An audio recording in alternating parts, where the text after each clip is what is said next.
Chaque jour, Charles et Carole vous présentent la leçon de l'école du sabbat.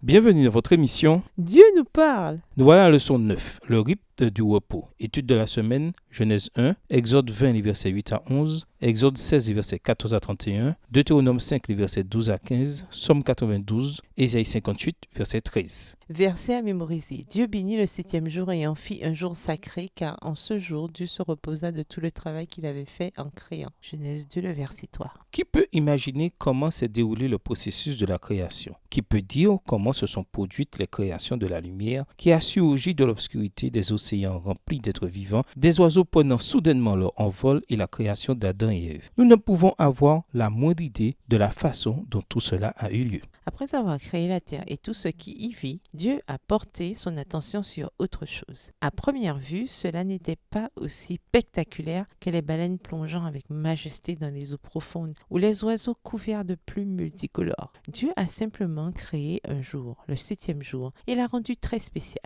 Avant même que l'humanité ne se lance dans sa course effrénée, il a posé un jalon afin que nous puissions nous souvenir de sa création. Il a voulu que ce jour soit pour nous l'occasion de faire une pause et de profiter pleinement de la vie. Un jour pour être et non pour faire. Un jour pour célébrer le don de l'herbe, de l'air, de la faune, de l'eau, de nos semblables et par-dessus tout, un jour pour célébrer le Créateur qui a fait toutes choses bonnes. Cette invitation à célébrer Dieu et la vie devait se poursuivre après l'exil du premier couple en Éden. Dieu voulait s'assurer que cette invitation puisse résister à l'épreuve du temps. Il a par conséquent choisi de l'inscrire dans le temps. Cette semaine, nous étudierons la merveilleuse invitation de Dieu à entrer dans un repos dynamique chaque semaine. Au revoir. Et à demain si Dieu veut.